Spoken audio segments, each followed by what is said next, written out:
our meeting to order, and we will begin by saying Happy St. Patrick's Day. And we would like to acknowledge that we are in Mi'kmaq, the traditional territory of the Mi'kmaq people. And we have an agenda that was sent out to everyone. Is there any changes or deletions or additions to the said agenda from anyone? Hearing none, I will ask that we approve the agenda in front of us. So, second. Thank you. All those in favor? Aye. Contrary minded? Yeas have it. We have an agenda. On that agenda, we have some minutes from our last meeting of February the 18th, 2025. They were in your package if you've had a chance to read through them. Any changes, errors, or omissions? I believe it wasn't in this. It was something else. Anything from anyone? No? Ask for a consensus on those minutes. All those in favor? Aye. Those minutes are as approved. Perfect. Next on our agenda, delegations and presentations. There are none this evening. Businesses arising from the minutes. There was nothing there, Leslie, was there? No. I think we agreed to send, the only thing that I thought of in the minutes was the funding for the Siesta project for their position that they had given to us. We're going to send that to the regular town council. Okay. Okay. Well, that was the meeting we had the other day. We had a meeting on that the other day. So is that we resolved? Gave them, I think we gave them some homework, didn't we, Tom? Okay. Yeah. Perfect. Awesome. We'll move on now to reports, starting with the Chief Administration Officer. Okay, so under Development Officer,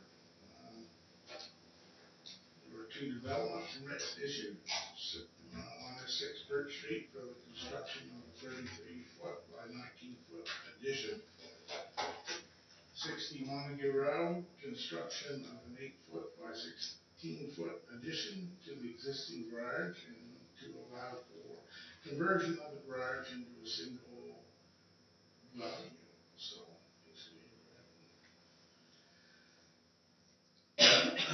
development agreement, the development agreement between the DP Area Housing Coalition Society for 81 Montague Road and the town DP has been executed and the copy sent to our legal counsel for registering the document at the Registry of Deeds. Yay! Praise the Lord. The NSUARB planning appeal,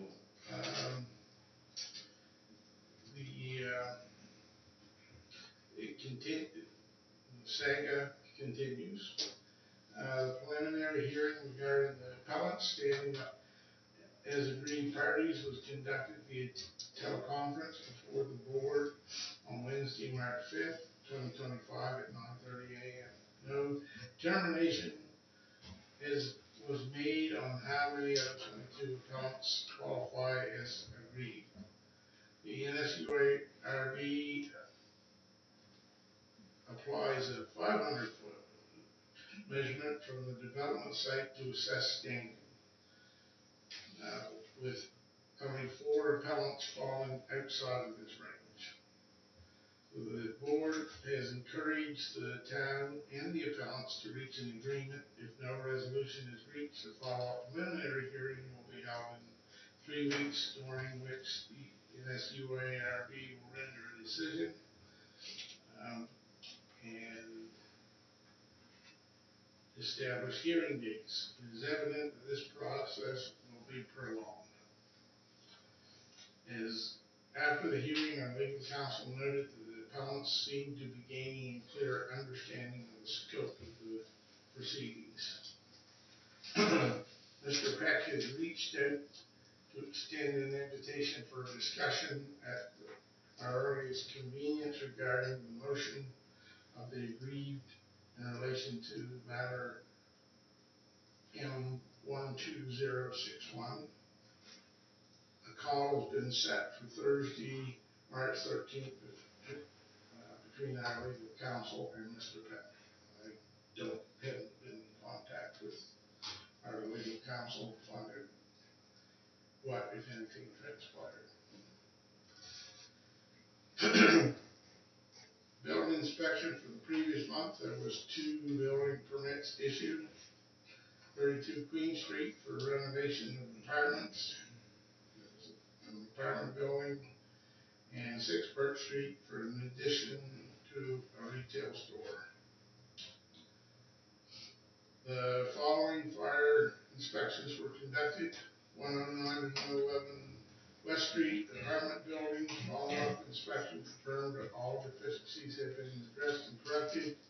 68 Water Street office building, deficiencies found, 30 days to remedy. And 103 Warwick Street, deficiencies found, 30 days to remedy.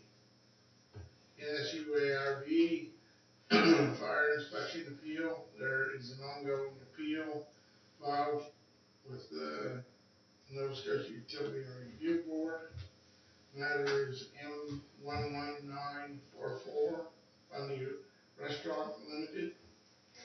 The town's legal counsel is representing the town and its fire inspector in this matter. The hearing dates may be postponed as requested by the appellant's legal counsel. So dates have not been confirmed. We'll still be accompanying the fire inspector at the hearing when it does take place. And as an update, the new hearing dates have been set for April 27th and 28th, Monday and Tuesday. And,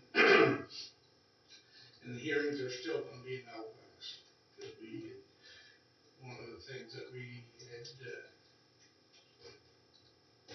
asked for is that we would need to argue an extension, but we would like to have the hearing held in Digby, Halifax. So we didn't win that.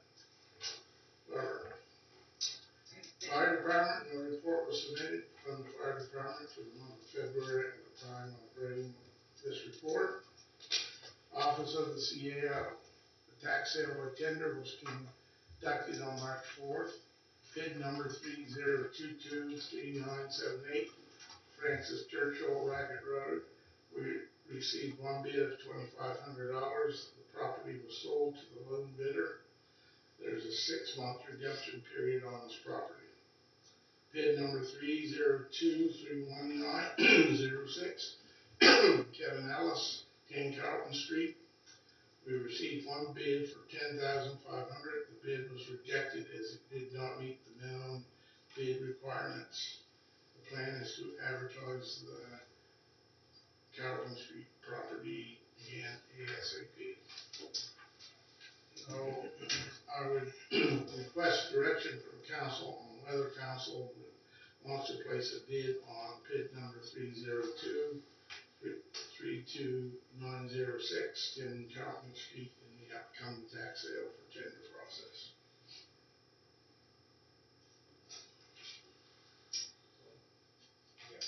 We do a motion for that now?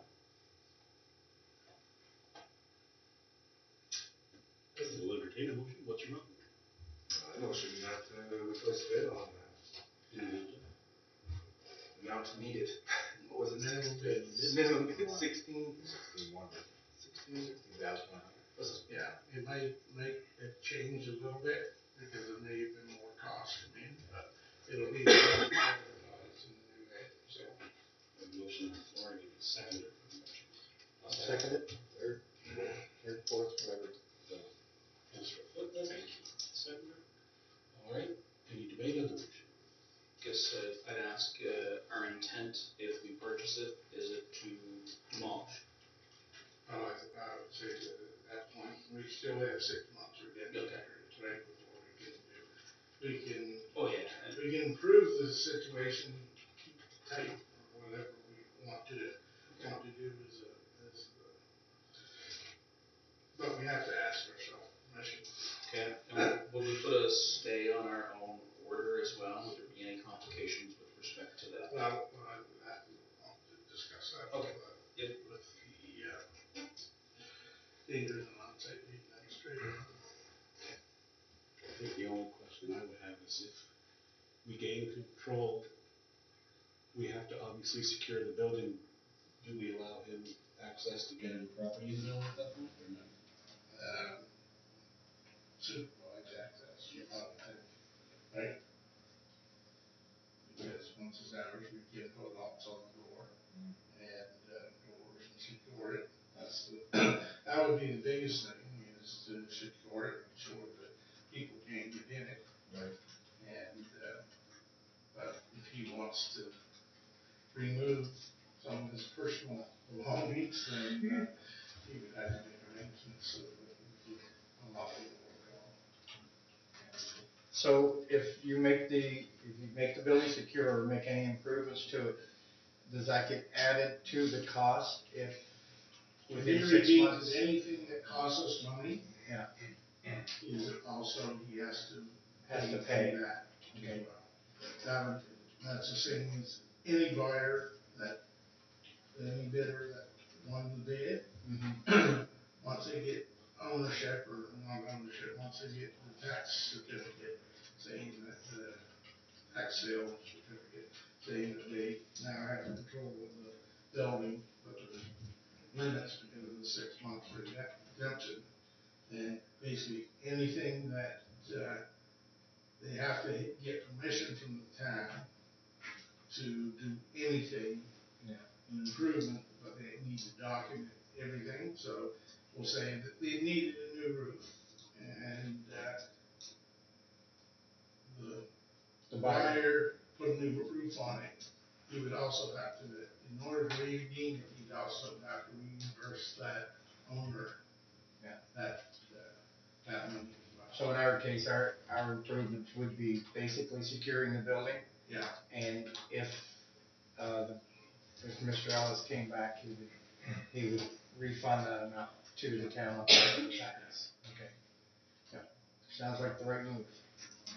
So to be clear, the motion is to have staff bid on the property, the minimum bid, to gain control of the property with the intent that in 6 months, when his rights have expired, to demolish the property. Correct. Call the question. All those in favor of that motion? Aye. Contrary minded? The ayes have it. Motion is carried unanimously. Okay, the next is the PCAP grant. So the PCAP grant for the 25-26 is now open to applications. The senior management team discussed possible projects for the application, and the senior management team would recommend that council approve the following to be included in the PCAP application. One is the engineering pre-design for Carlton Street from King Street to Victoria Street. Project scope includes street widening, water, wastewater, and stormwater upgrades, along with the addition of a sidewalk. This initiative aims to support residential development while addressing safety concerns raised by local residents. And the other one is engineering design for the Harding Memorial Walk on Queen Street. Just looking for direction there. Now we're looking for whether that council is happy with the recommendation to council that those projects be applied for. Because there will be some money in it, right? So the VCAP is 50% up to maximum project what we finance. Anyone want to make a motion for those two things? I'll motion that application for the grant, For engineering pre-design? for engineering pre-design for Carlton Street, King Street to Victoria Street, and for the engineering design for the Harding Memorial Boat. Go ahead. Okay, second by Councilor Weir. All those in favor of that motion? Aye. Contrary minded? The ayes have it. And what's there on your? That concludes my report. Okay. Chair. very kindly. We will move on to the Director of Public Works. So the wastewater annual report has been sent to Nova Scotia Environment and Climate Change for the Digby Regional Wastewater Facility. Working with the Director of Finance on the capital investment plan and identifying what would be considered the highest priorities for equipment replacement. On the Water Commission, we've got a new hydrant, a new map made for all the hydrants on the distribution system. It also includes all the private hydrants, all the black unusable hydrants, the lake hydrant, and the transmission line hydrant. So on the wastewater, we had a survey for Transport Canada completed. It's at their request. The survey was for the force main that runs along Water Street. It's in the mudflats, and it has been sent to them. And the CEO has signed a new agreement and also sent to Transport Canada. The Muffin Monster hasn't been repaired yet. I just received the quote 2 weeks ago, and have approved the quote for the Muffin Monster to be repaired. And we did have a force main break on the Racket Road. During the month of February, Public Works employees plowed and salted and cleaned up snow around town for a total of 22 days. Under equipment, you'll see that we have a recall on the SUV. We're unable to charge it. The parts will be due in the second quarter of 2025. It's a high voltage battery fault. We replaced 2 sets of springs on the 2015 5-ton. And under building maintenance, we had 2 fire inspections completed, one for Town Hall and one for Public Works. We have a very small list of repairs to complete. Mainly it was extension cords, plugging into extension cords, plugged in power bars, which were remedying, and we did have a couple of emergency lights that need to be repaired also. Capital projects, the guardrail on the Shore Road has been completed. We're just waiting for the final invoice. And Able Electric was down to look at our pump stations. They wanted to see inside the panels. They're the ones that are installing the new generators. So for the transfer station, we're working with the municipality on adding some items to their CIP for the transfer station, of course. So we're going to be looking at drilling 3 new test wells and decommissioning 1 current test well. We also have to inspect the current test well and the well they use for their potable water.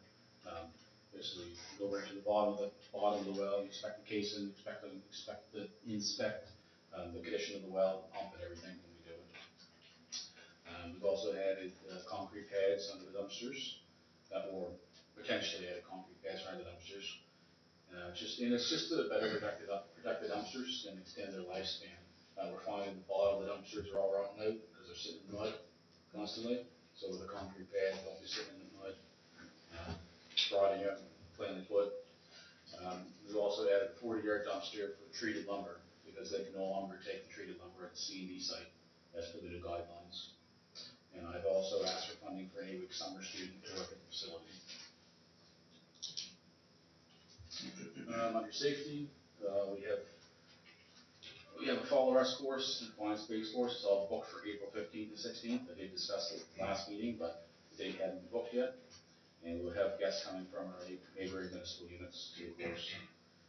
And we've had 1 employee take a standard first aid course and both his traffic control courses. That's everything I have for you. Any questions for the Director of Public Works? Councilor Weir. Yes, Mr. Chair, I'm just wondering about the 8-week summer student for the work facility. When would you kind of be looking for that? Are you posting, or do you have somebody to do that already? Be for July and August. We haven't posted anything yet. We potentially do have a returning summer student that may be going there. If that person doesn't return, then we'll be posting it. I have a couple of questions. How many loads of salt did we have to buy? I ended up buying 3 extra, 3 Dexters. That's the only place I could find it. We had about 1.5, maybe 2 left in the shed. So we had no choice but to buy it because the winter was just flying through. But once we bought it, then the winter just went bang. So, which is not uncommon. So, but it's okay. We'll have it for next year. It doesn't spoil for sure. It doesn't doesn't affect this year's budget. We adjust for inventory. Okay. I did have, what am I looking at? You said two. I did.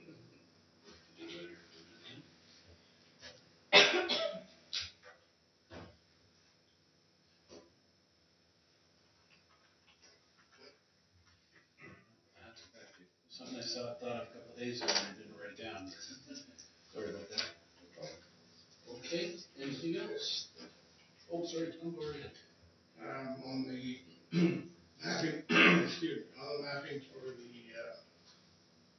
hydrants, Yes.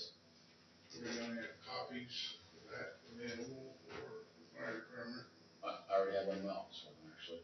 Yeah. And we also have a digital version, so we're putting it to our GIS system, and I believe we can link it to their GIS system in their trucks. So the plan is to take that map now and basically take every hydrant and say there's this much pressure at it, this much flow at it, and this is the type of hydrant, this is the year of the hydrant. So we have our asset for each hydrant, and that'll be done in-house in my office there. So, Thank you. So, just to add on to that question, would that go in the inventory for Remo already has. Oh, I've already sent him a copy of it, Okay. Because the fire underwriters requested a copy of it. Okay. So, because I know we did, just sent us today the inventory of the fire program here, so I just wanted that part of it. Remember what it was. Could you send a note to Jeannie O'Brien and let her know that we are in the planning stages of trying to fix her problem with the sidewalk for children on her street? Okay. So that's a past complaint, correct? Yes. Okay, yeah. Right. I'll talk to Leslie about it. Great. Yeah. Okay, thank you. Okay. We'll move on to the Director of Finance. Okay, so the first report is the operating and capital budget, and again, as you can see, highlighted in green any changes from the previous month. So on a $5.5 million budget, the calculation here shows a surplus of 26,000. These are only rough numbers. We don't really know until we get right to the end of the year. So basically, we're in a break-even position. Could be a small surplus, could be a small deficit. And the biggest numbers, biggest variances that we've looked at is steam transfer tax, $90,000 higher than we budgeted is where we think we're coming in, and February was up again, $19,478. So it's surprisingly difficult to budget or to get a handle on. And the other largest numbers we've looked at before, unfortunately, the snow and ice removal wages and the salt. We thought we were going to have a good winter, and then January hit in early February, and oh, thank God it's stopped since then. And then going down further, their capital budget is attached. I'll get to that. So the splash park, you'll notice that's not in the capital information. I track it separately because the funding comes from various sources. So this should be the final cost, unless there's some other odd item that comes in, but $517,645 for the splash park and washroom and associated items.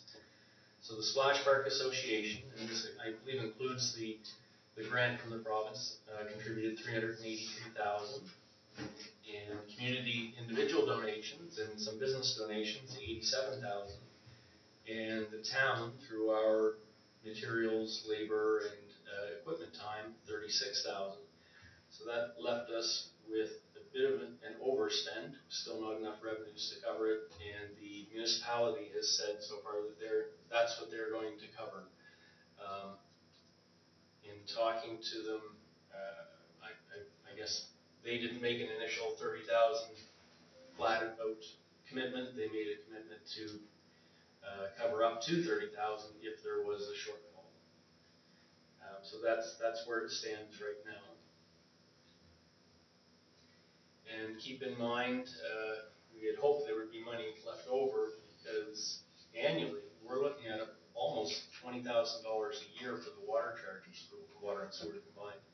So it's fairly expensive, unless the first year turns out to be an anomaly and it slows down a bit. And that's possible too.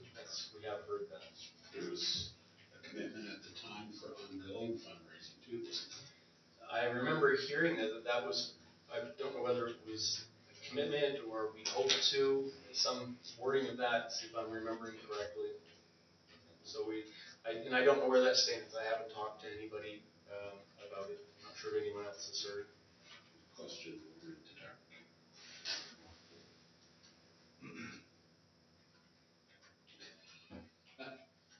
Councillor? I was just wondering if we're looking at that kind of estimate, and of course it will go up and up and up, with everything going up and up and up.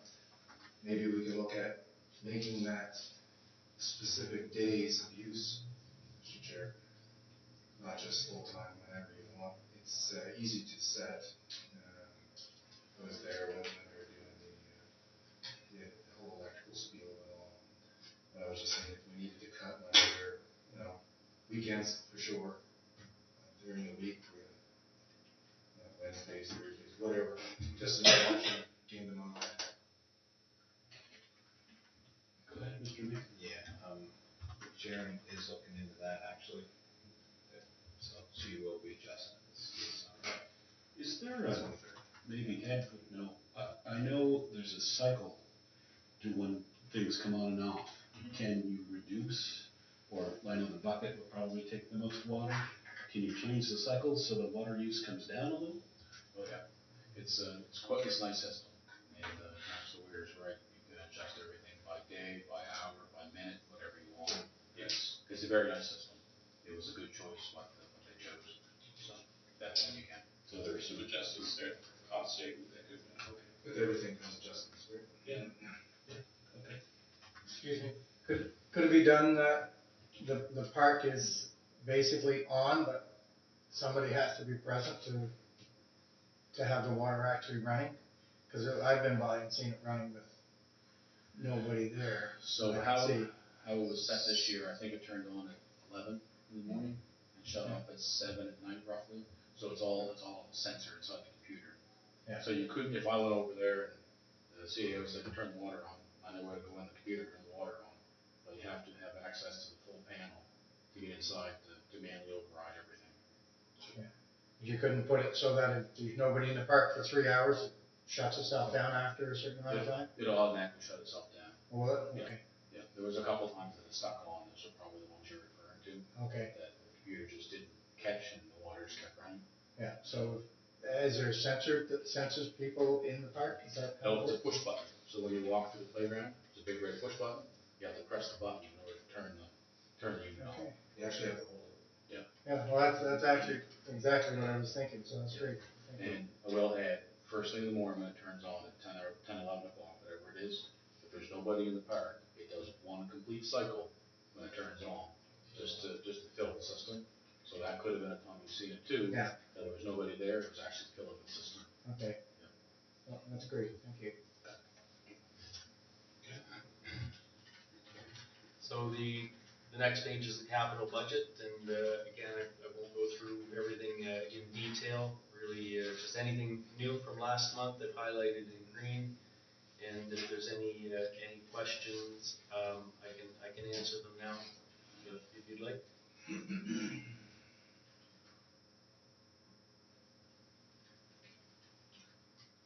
If not, I can go on to the next report. Any questions there? Sure, there's just one on the trailer. What number on the side? 37. Just 37. With respect to all the different costs that were associated with that, have they already been covered and paid for? So would the 159 minus any tax implications essentially be going back into our capital? Yeah, there's the gain between those two numbers. Well, the full purchase price has to go in the capital reserve. So anything that we receive, proceeds of a disposition of an asset have to go in our capital reserve. I think the more interesting number though is what's the difference between the cost and what we received. So there was a capital gain there of $27,000. So we'll have some slight tax to pay on the capital gain? No?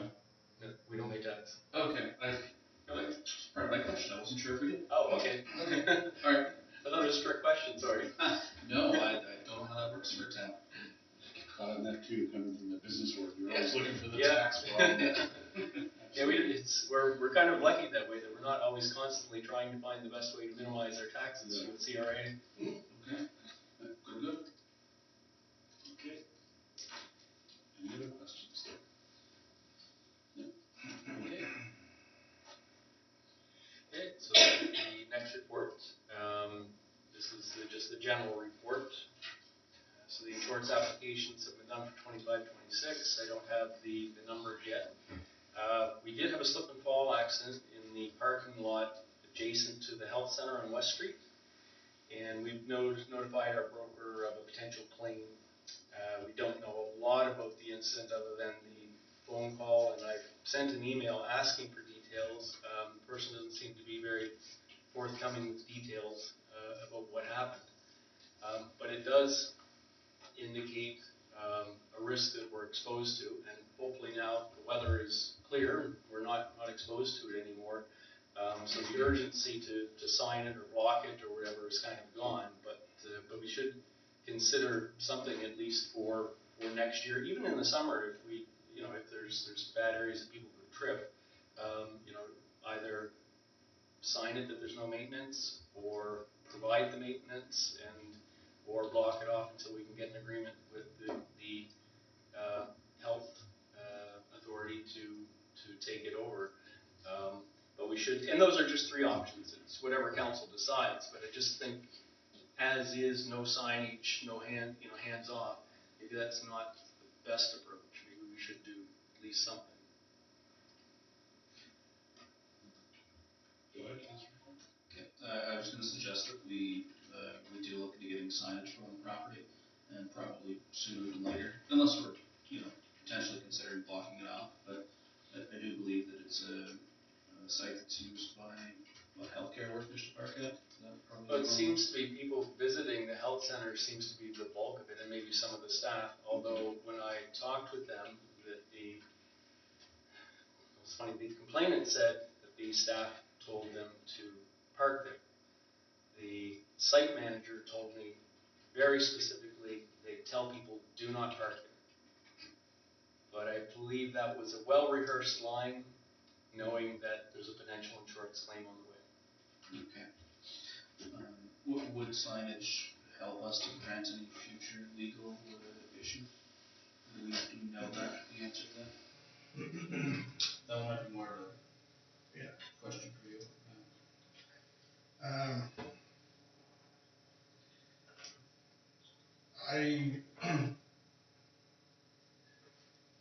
I would say signage is good, but at the same time, it doesn't protect you from liability. People can, the old pass it on risk type signage. If somebody passes at their own risk of falls, they can still sue you, right? So you're still in. I would much rather myself just barricade the thing off. No, I'm not gonna use it at this point, and then that'll force those who it helps.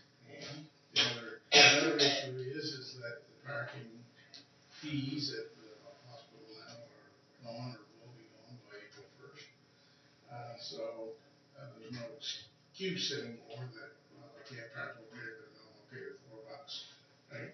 They can park there, they can park around the back, right through the door, they can park over on the other side, they just gotta walk across. So it's actually, the walking is better from both of those parking lots than it is from the parking lot that they're using now and trying to climb up over that hill, right? Or the bank, because I've seen people try to climb over the bank as well, because it's too lazy to walk around.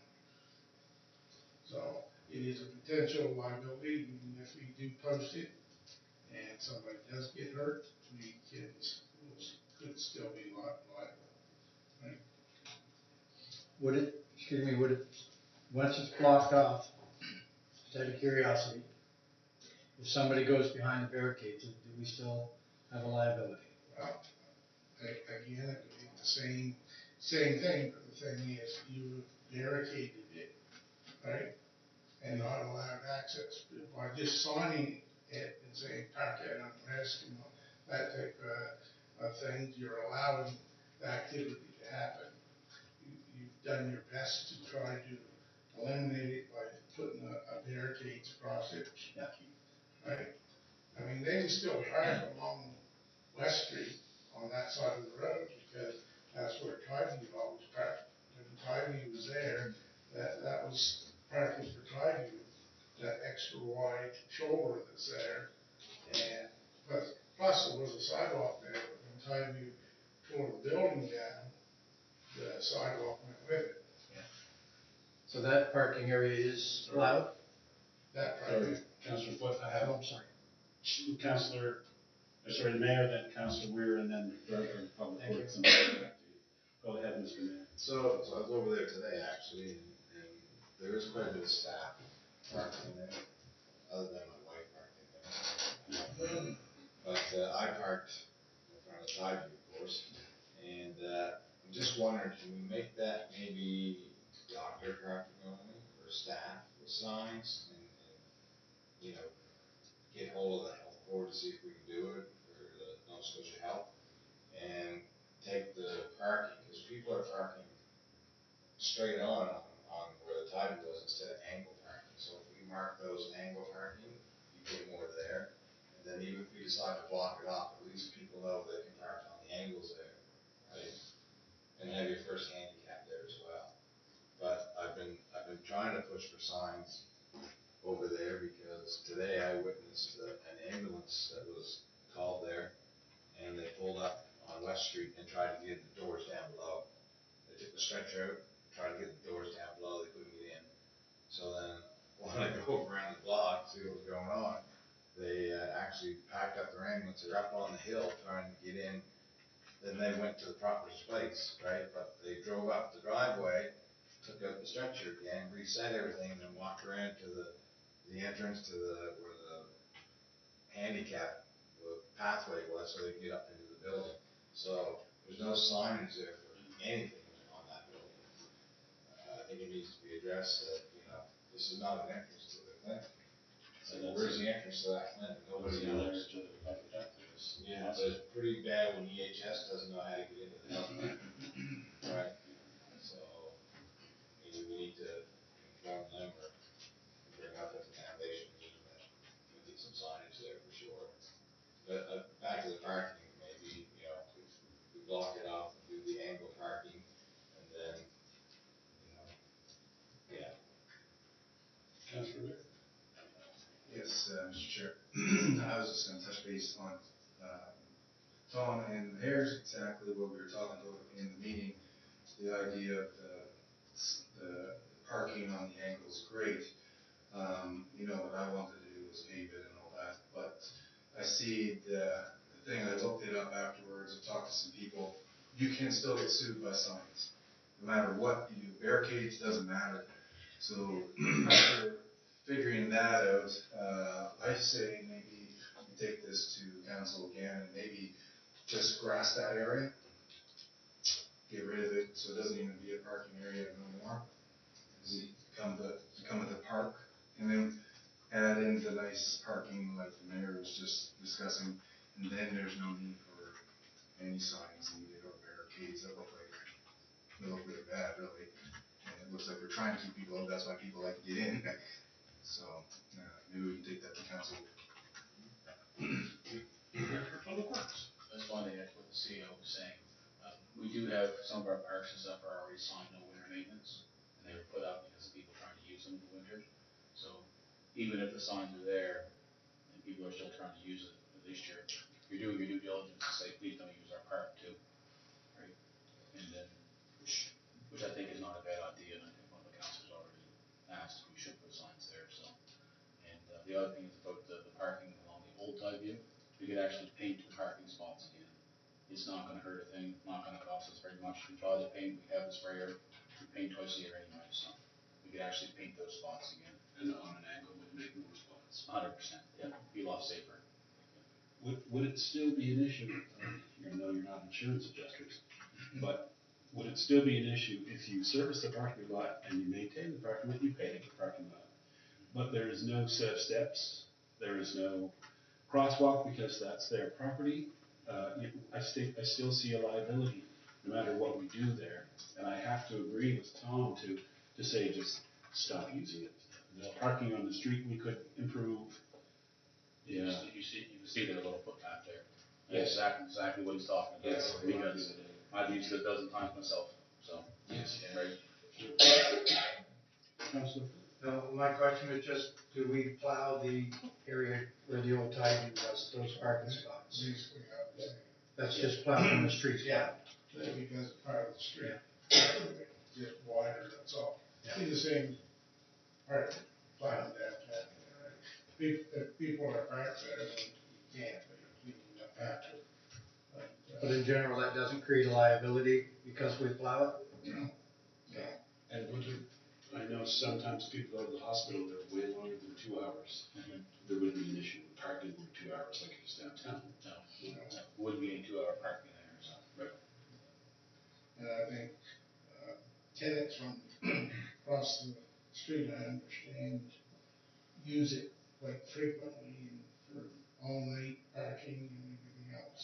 So if we make it more like daytime bar and, you have to post it no overnight parking, that would be good. And I think if that continued to be a problem, right? I've driven by a couple of times and noticed that the parking lot is full, but the street is not. There's very few people on the street. Councillor? Yes, also, Mr. Chair, there is a dog park there and stuff as well, right? So it's nice to have parking that's actually legible. If that was the original intent, wasn't it? Yeah. That's what Plus, I happens. think we're going to be looking at that thing down the road anyway for some development. It's probably the time to start something there. So what's the will of committee of the whole? Would you like to send that to council to discuss? Would you like to take it back to staff for recommendations? What is the will of the committee? Say staff. Or with staff. Yeah, I motion to take it to staff for the recommendations, just because the insurance and the lawyers and stuff.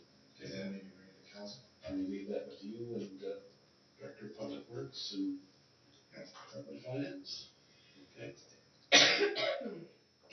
Sounds a good place to. Okay, so I'll just continue on a little bit more here. So the employee benefits renewal's gone through, health and dental were up 10%, the other rates remain the same. And I just gave an example employee, just so council's aware of how much individual employees are paying per month. And the town share is actually a little bit more. Tried to make it, come up with a percentage that's 50-50, and tax advantageous to the employees, and that's where it ended up. Interesting just to note that it's now more than $8,000 per year for health insurance per employee. It's not cheap. Yeah. So the capital budget, rough draft is done, and I've worked on it a fair bit. Probably Ed and Tom and I should sit down, and then we can have it ready for review whenever council would like to, or whichever committee would like to look at it. And the operating budget, really just doing prep work on the template right now. There's still some numbers, some large numbers we're waiting for, so we don't have info. And the workers' compensation board audit, that's basically all finished up. We were waiting if the numbers came in as previously reported. And unfortunately, one of the contractors was unable to get us a clearance letter. All the others were, and they were fine. So I don't know whether there's some type of dispute between them and WCB. It was hinted to me that all they had to do is enter into an agreement, potentially to pay back WCB, and they would have been in good standing. So unfortunately, we're trying to recover our $900 that they've caused us to incur. They certainly have more than 2 employees, so they were required by law to have WCB, and they are registered, but something is making them not in good standing. I assume past non-payment. Do you know what your workers' comp rate is for next year over this year?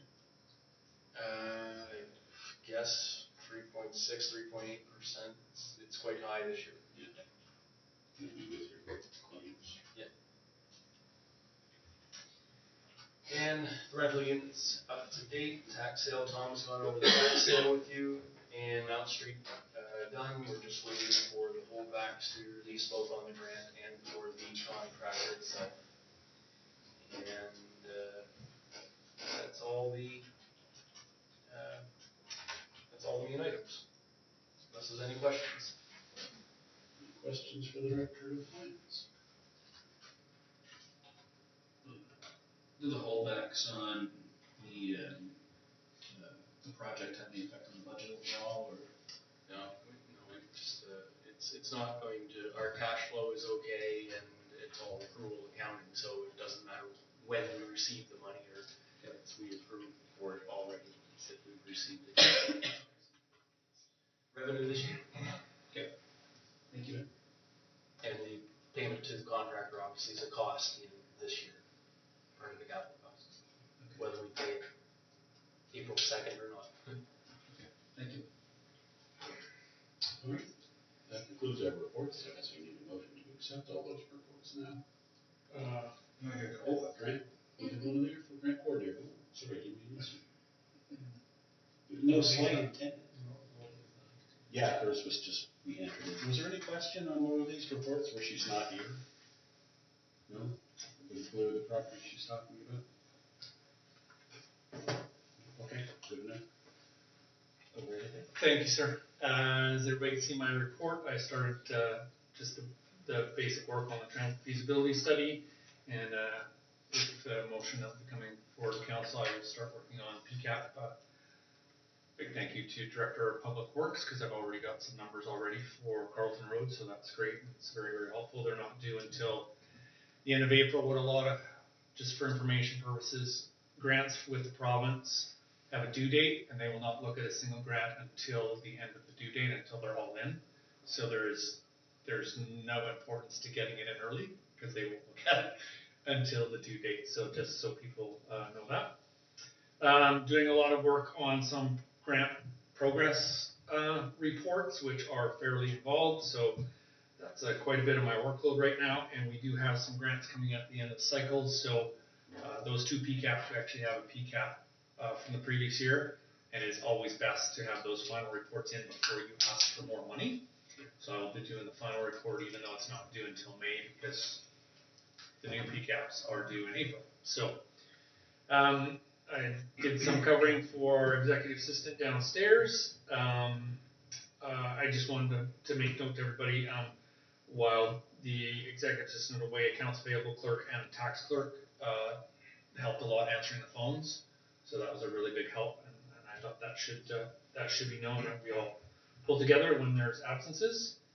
You all heard the evaluation with the CAO last council meeting, and I am currently working on an initiative to try and attempt to get a co-op student in here for 16 weeks. That'll be able to assist the executive assistant. Last year we had somebody for 5 weeks. It was just a job placement. This is a little bit more robust, and somebody who has more schooling in the business administration department. So you're about it already, because those students are already going for looking for their summer jobs and getting their summer placements, but we haven't got the grant yet. So my hands are tied until we get that grant approval. So that's my report. Thank you very much. Just worth mentioning, we just had a joint meeting of the accessibility committee with the county last week, so I didn't have a chance to write a report up for you, but just, I'm sure you're aware, Director of Public Works will be calling in your talents to complete some of those assessments with some of the buildings that we have. And we would like to note some of the things we've already done. We would like to put a dollar figure to some of those things, so we can have that information, just so you're aware, but I'm sure Leslie and, will be talking to you. Okay. So now, hearing all those reports, I need a motion to accept all those reports. So moved. Thank you very much. Councillor McCormick, seconder, please. Second. Seconded by Councillor Weir. All those in favor? Aye. Contrary minded? The ayes have it, motion is carried unanimously. New business, communication, alertable, and newsletter. I'll start with the shortest piece of that, the newsletter. So our current format is a one-page that goes out on the back of the water bills. And this would be a perfect time to make a change because it's a slower time of year and there isn't a great deal of information going out. So if we use the next water bill, and there was three things, Liz, and I remember too, I can't remember what the first one was, but if we use the next back of the water bill to express the changes in the newsletter, and the second part for upcoming public engagement session, and the third thing, I can't remember what the third Is thing it the open house, the, Right, the trade. yeah, Yes. I call it trade show. Yes, trade show, thank you very much. I can't remember what that was. So we could use the back of the next one to do those three things, explain sort of what's going on with the newsletter, but then we need to discuss, because there will be money involved, the format of the newsletter can be anything we want to make it, that's no problem. And I would suggest that the format be in quarters, so there would be 4 a year. But how would council like to distribute that? And would it be a cost, and what would the cost be? And is there an appetite sort of build that into the budget as well, when we're talking about, we probably have another expense coming up with the alertable system as well. So is there discussion around how we want to distribute the newsletter? So, I guess just one question, the next one would be out when? So this one goes in April, and the next one would be, So we just had the new water bill is now ready to go out, so we've got a couple of weeks, Leslie. Toward the end of March. when's the next one after that? End of May. 2 months. End of May, okay. So, yeah. So I'm kind of thinking the fall would be the first new, Oh, okay, right, it's the last quarter. okay, Yeah. gotcha. No, it's just concerned because the 135 is in June, so. Right. Yeah. But you could still use the back of the newsletter for when that, Exactly. in the For meantime. to do that. Absolutely, Yeah. yes, sure. Councilor, go ahead. What kind of funds are we talking about, price points? So if we wanted, maybe Rick, you could help me, if you wanted to distribute through the post office? For the post office, I was paying 19 cents a piece for something like that. So you'd be looking at how many boxes are served by the town, not the rural routes. Right. So with the whole thing, rural routes and everything was 2508, so you probably 1,500, 1,200, 1,500 at 19 cents each. But you'd be guaranteed to get everybody who gets mail. Currently with your newsletter, it's a nice newsletter, but it only goes to the person who pays the water bill, which means tenants don't actually see it. And there's a lot of apartments that do. There are another sort of distribution model in some small towns where they just take a copy stack of them and leave them at the post office. That way, because if you get it in your mailbox, you're going to throw it in the recycle bin. But at least if it's there, you pick it up and you're going to read it, you're not going to throw it in the bin. That's a good try. There's also a lot of post at the post office as well. Bigger. Post it there at the post office as well, on board. Oh, yes, oh, yeah, sure, absolutely. That's And usually we would still too, and use the next piece too, in the alertables to link that information as well. It's a round circle. Yeah, absolutely. Yeah. Go, keep going. So we're looking at like $1,500 a quarter, is what you're saying? No, well, I don't know what your printing cost is currently, but at let's say 20 cents each for 1,000 is $200. So if you're gonna go 1,500, you've got $300 a quarter to put it in every box. And that way, the person who picks up the mail isn't always the person who reads the mail. And that's what I've found out historically, is the person who picks up the mail doesn't care. But the person who's sitting at home who actually goes through the mail maybe the person you're trying to reach. That's the only issue with having the stack at the post office. That and the fact that the stack is in through the doors. A lot of people go to the box and out, so. It would be, like I say, probably about $300 4 times a year. And you would probably be looking at people who live in the county picking it up. Yeah, We would be paying the bill for it. that's The right. other issue would be cost of paper. Leslie, do you stock 11.5 by 17 paper? We do, New yeah, we do. So that's an increased cost too. And you'll be printing it in-house at a decent rate, we hope. That's what we're doing now. Yeah. We're doing them in-house. So wouldn't be that bad. If you're only printing 1,500 and they're single fold 11 by 17s. So how many water bills would there be now, Leslie? 950? So we're pretty handy at 1,000. Yeah. So you'd still have to put the water bills out anyway, but this would be on top of that. But it becomes an extra. The back of the water bill is always available. It's still a copy. That's right. And you'd be able, with an 11 by 17, you'd be able to put a nicer publication out. Yeah, and more detailed information. No, take your water. Oh, sorry. Yeah, so I think the direct mail is your most effective way, but of course, small added cost, I believe.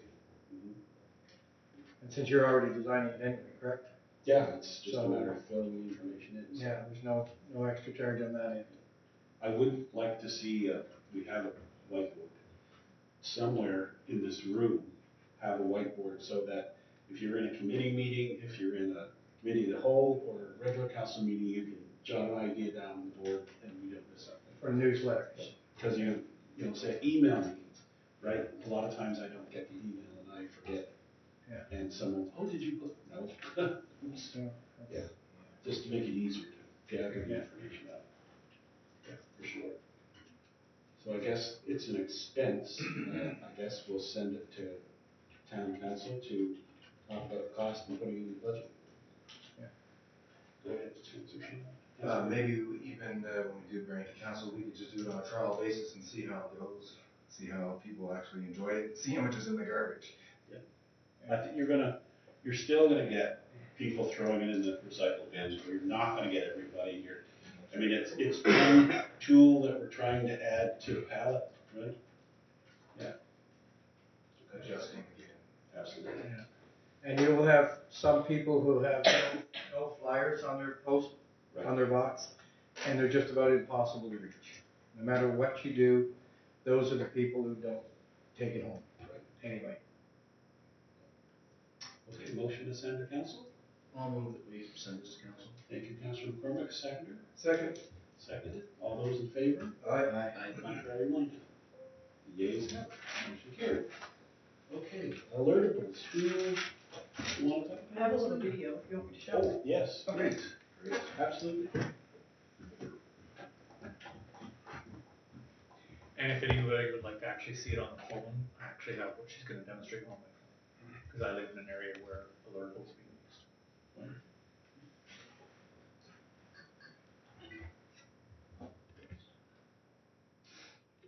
While she's setting it up, will tell you that Councilor Weir, myself, Leslie, the CAO, all attended a Zoom call from the people who run and develop this system, and we had quite an in-depth session and asked them a lot of questions, and they were very, very knowledgeable and answered all the questions that we had about it. So, And they're Canadian. it came out of when the forest fires were happening out west, and the city of Calgary realized they had no way to contact people in the city directly, and that's how it started to be. Yeah. One thing I noticed when I went through this earlier is the fact that it's not just your phone. You've got email, automated phone calls and that. And it has, Because we all have our choices of how we want to be communicated to. I do like that. Welcome to Alertable, your protection against escalating disasters and daily inconveniences. Raging wildfires, record floods, dangerous conditions, and scorching heat waves have put us to the test. Timely information is more important than ever. Alertable provides you with instant notifications of extreme events and daily situations from trusted officials. Get alerts in a format that works best for you, including SMS text, email, phone call, or our highly popular mobile app. But Alertable is not just about receiving alerts. It's about receiving the right ones. You can use the Alertable polyfiltering technology to tune out alerts that are not relevant to you so that you only get the ones you want. For example, you can customize your alerts by location, including all the places you live, work, and visit, by official source, including your local government and authorities, by severity level for better prioritization, and by type of incident and daily situation that matters most to you. Alertable is designed for all of Canada. You can translate alerts in your preferred language. You can get alerts anywhere in Canada, whether you're at home, traveling, or just observing the well-being of loved ones elsewhere. You can also share alerts to keep your family, friends, and followers up to date and informed. Although you can choose many ways to get your alerts, the Alertable mobile app stands out. Advanced features like GPS location-based targeting, silent mode overrides, and detailed information with pictures and maps make it a highly popular choice. Alertable is not just for dire emergencies. You can use Alertable to receive updates on daily situations too, including road and facility closures, service disruptions, bans and restrictions, and local gatherings and events. Alertable is your comprehensive source for all alerts. Whether you're at home, work, or away, or just keeping tabs on what's happening near loved ones, friends, and co-workers, Alertable is there for you. Thank you for watching. Stay safe and plan ahead with Alertable. To learn more, please go to your local municipal website and search Alertable.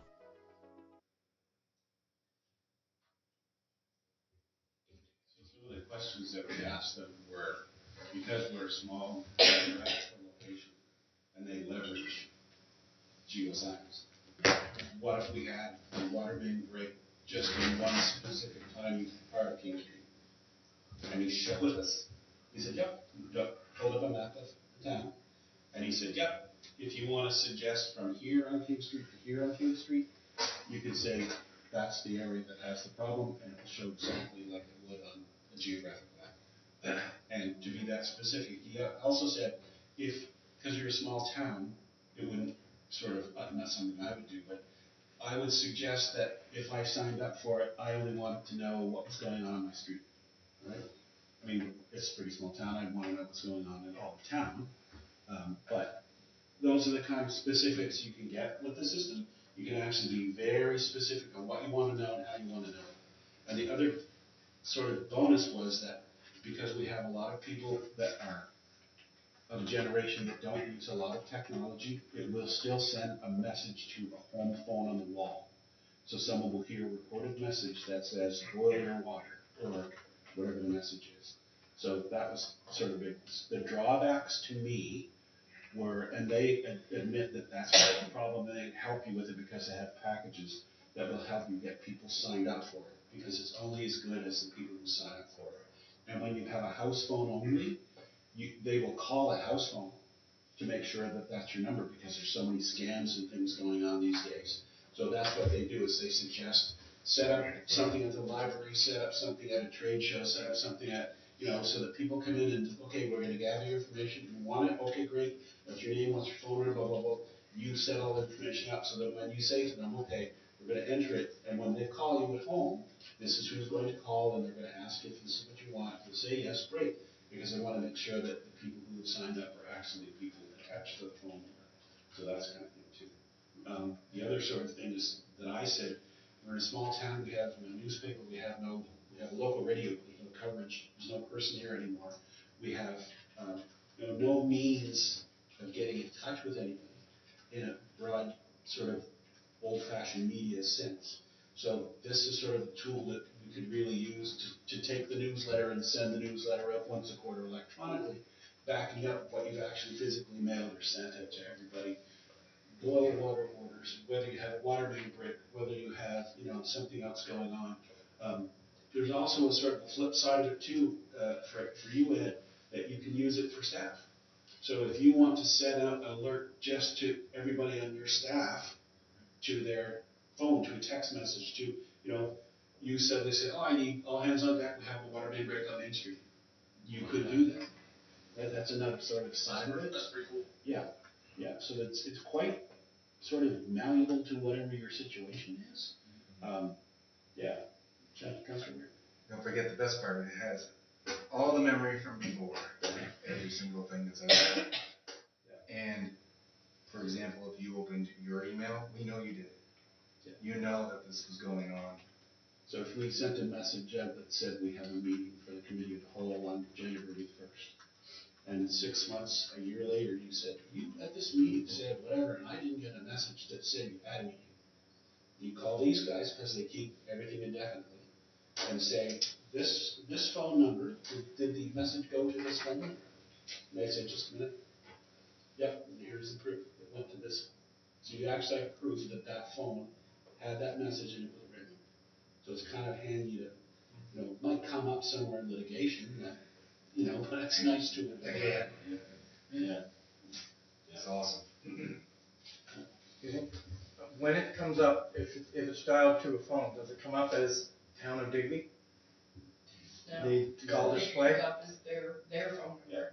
And that's why we have to make sure when we're signing people up and we're educating people that they know that this is the number the call is gonna come from. Yeah. Because we know a lot of people who will Yeah. not answer any number they don't recognize. Yeah. So it's too bad that they don't have a system where if you're sending it out, it comes from the Town of Digby. I think it's all to do with privacy legislation and servers in Canada, and they have to be quite above board with who the company is. I don't think you can change, because they've gone on to do, the province of Nova Scotia, was it? They said a province, but I can't remember if it's Nova Scotia or not. I don't know, I can't But there's sort of another level of making sure everything is within standards, and that's a high level to sort of have to meet, right? But they've met that far. I'm sure they'll do the best they can do. It would be nice though if it came up at least alert or alertable. It probably comes up alertables, actually, doesn't it? I don't know if it comes up the word alertable or not, I'd have to double check that. I had the answer for that, Mr. Chair. Yeah, remember we specifically asked them, you are allowed to, as your phone, if I call you and you don't know me, my number's there, or whatever it says, you're allowed to put in my name, edit that phone number. As well. Your device. Yeah, as well. Remember when they said that the next question asked, if they don't answer, it'll go to voicemail. It'll leave the message. So if you don't want to answer alertable, then you can answer your voice message and it'll be like, this is the Town of Digby. We have a shut down water on King Street from 9 a.m. to whatever. Yeah. So it doesn't matter if they don't answer or not. That was the real cool key. That was the only other quirk though, is if you had a home phone, it doesn't keep calling you back. It calls once, if you didn't get it and don't have a voice or a recording or anything, that's it. You've opted out. Yep. And the other thing too is for you, Ed, if you had to shut down the water just on one section of town, you could actually send to those people on that stretch of street, your water will be off from this time to this time. And it's very Carlson Street today, we could, in Yes. 4 houses. And then the update. Absolutely. And obviously there's the cost to it, you have that information in your package. But when you think of it, we're spending zero on communication right now. Really. And we're not talking to anybody. That's a problem.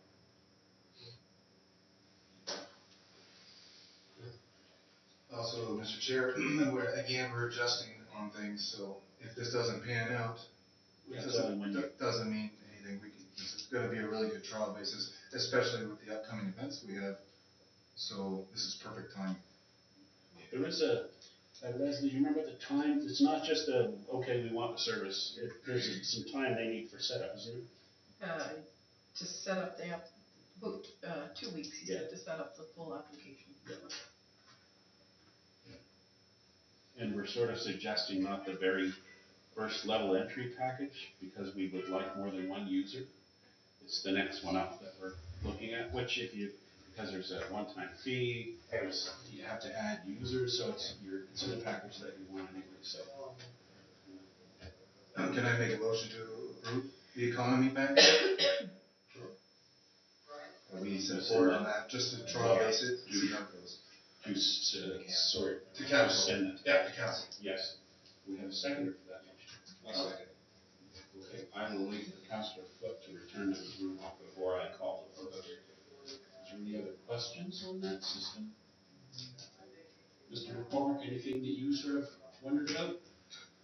No, I've read through it. I think it definitely worth trying. I think it'd be good.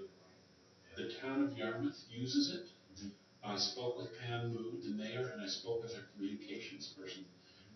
Both of them have come back and said it was rock solid. It has never gone down. It's always worked very well for them. The only problem that they had ever was because it's based in Calgary, a little bit of a time difference. When they had an issue they needed help with, they just had to wait for them to open. Councillor Foot, we have a motion and seconder to send this to our regular town council to be approved. So I'll call the vote now. All those in favor? Aye. Contrary minded? Motion is carried. Thanks very much. I apologize for that call, folks, but I'm in the middle of a medical situation and I have to take the call. Quite all right, Councillor Foot, thank you. Okay, Digby Home and Lifestyle Expo. Yeah, that's kind of cool, right? Who's going to speak to that? This is Well, it was sent to us by email. Yeah. And, so it's at the arena, I believe, the 7th and 8th of June, $295 per 100 square foot, I guess, per booth. It's been booked under the Green Area Board of Trade through the arena, through DART. So I guess this gentleman's one that ran Warcraft for the last couple of years, so he's taking control of it. Good opportunity to get some emails for alert, I guess, and all the other stuff that's going on, right? We did the past spring and summers. We've done those as a town, so. I can't remember how much it was spring and summer. 150. 150, and so it's 295. 295. For 2 days. So, I guess, think be aware of, if we do it, we have to have people man the booth. Right. So. And the dates, June the 7th and 8th.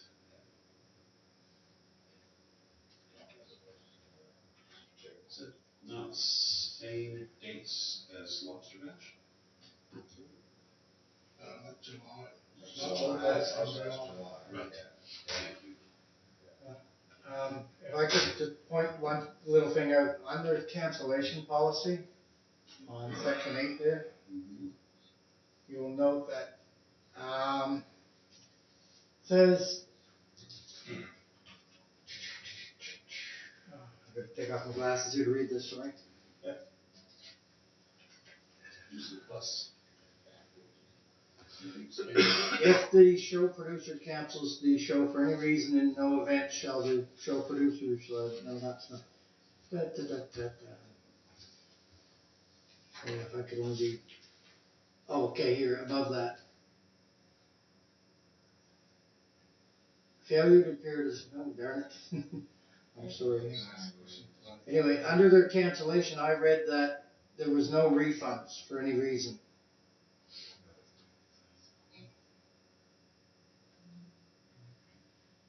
I guess that would make sense. So actually, I apologize, it does say, in no event shall the show producer's maximum liability under any circumstance exceed the amount actually paid to the show producer. So that is my mistake on that. I thought it said no refund. But I suspect that means they will give you your money back if the show doesn't go on.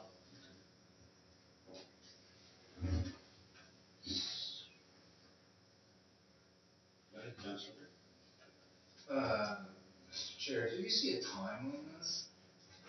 Like the time it ends and stuff? Maybe I'm missing it, sorry. I'm trying to search the funds economies. Because of course, then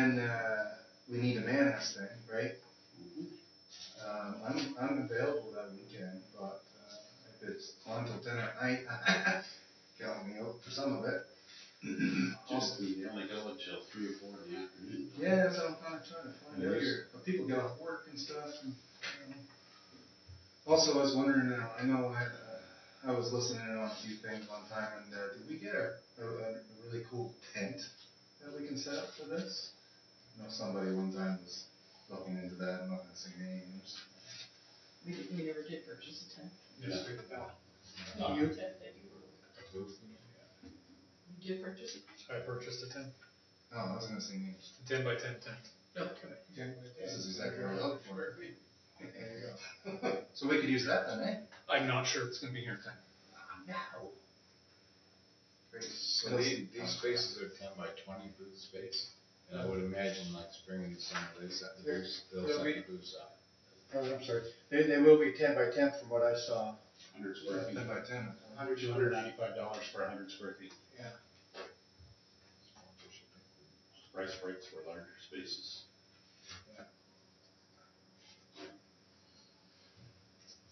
Mr.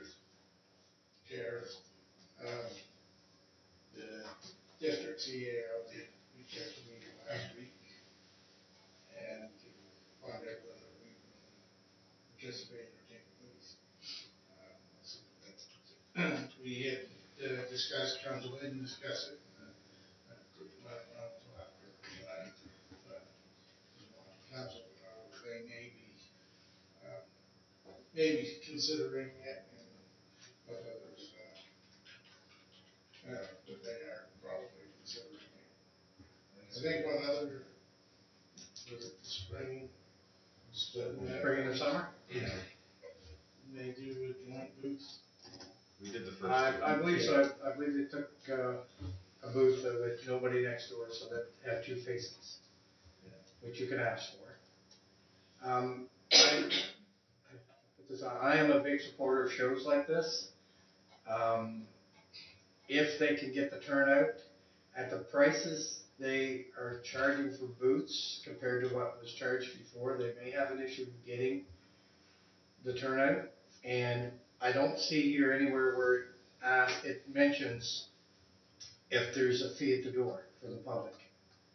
You might want to ask that, because this is Digby. People are used to going to a show for free. If they're charging $5, $10, $15 at the door, you won't get very many people that will pay that to come in and browse. So that would be one question you might want to ask. Was there some controversy over the authorization by the Board of Trade to have the show? It's been booked. So the guy that did Yarmouth, I believe, Tom, did you go to the Yarmouth show? Was there a fee to get in there? I'm trying to remember. Yeah. I think there was, but I don't think it was, I don't know, $5 or $10 maybe. Yeah, there was a fee. It might have been donated to a charity. Sometimes that happens at the shows. And, but, there are, the Yarmouth one, they had, I would call it entertainment, but they had shows that you could go and sit at. Yeah. And look at the presentations as well. So it's not, you had all the booths to go around, but then there was also presentations that you could take part in, from gardening and other type of things. I guess my problem is just a basic problem that we have the Digby Area Board of Trade's logo on all this, which is an organization that is in our town. And we hear nothing from them about it. And we got an email from someone from Yarmouth about the entire thing. That just doesn't sit very well with me, personally. Well, we can certainly reach out to the president or vice president and see what's going on, if there's a fee to get in. I think that's a good point. You know, if there's a fee to go in, people aren't gonna probably pay to go in. So we can check on that. I'm sure the deadline's not till probably mid-May, probably. May 16th, the deadline. Yeah, so we can find out those details, easy enough. Councilor Rick? So we can put a motion in for staff to take a look at this for us a little further? To gather some more information. Hate to do that to you twice tonight. I'd be in agreement with that, especially if you tie this into potentially getting the alertable system. This would be a great opportunity, really close to when we might be able to have it set up, to go out and get that information. And short of there being another, equivalent opportunity, could be a good thing for us to be able to go and do. The issues of the Board of Trade not telling us about an event that they've reached out to the planner in Yarmouth about, notwithstanding, I mean, I think this would be a good opportunity for us to try to get in front of people and get as many names as possible on that system. I guess I'd sort of echo that. I always think it's important for us to be seen. Whatever the event is, to be out there in our community. Yeah, I think we just do our own booth, not split with the municipality doing a work Yes. booth. I agree. Yeah. So I guess could we just take that as direction for staff, Tom, to gather a little more information? Yeah. Okay. Sounds good. Is there anything else on that matter? I have a question. Yes, go right ahead. Mr. Chair, can, our grant coordinator see if we can get that table in quicker? That'd be great. It's being printed. The roof is being printed with our logo. No. I mean, How long, the logo would be in there? excuse me, Rob, how long ago did you order? 3 weeks ago. And this is in June? That should be lots of time to have that in. Is that the Yeah, one they've that been a little slow. there's only one for that in Canada? Is that one? I'm not sure. I don't believe that they do the printing. There are, Sent it to people. there are many suppliers for those, and many styles and price ranges. So this is not your standard drop-down tent. This is something that will be able to put on the boardwalk that will withstand the winds and the rains. This isn't just your simple collapsible. It's an East Coast tent. Yes. Well, I did actually inquire to a manufacturer in BC, and then he told me what he was offering me, I laughed because Fair weather. that would be in the bay, 20 minutes. So it's more robust. Yeah. The tents that all the big events have, the big 10 by 20s and those kinds of things. That's what we're getting. So. I'm just thinking maybe just to reach out and see. Yep. Yep. I can. You never know. Just I let just- them know. I expect it. I just didn't. It's not here, so then you wanna hedge your bets. It'd be awesome timing. Perfect. And now we have personnel matter to move into camera. Motion to move into camera. So moved. Second? Second. Motion for adjournment.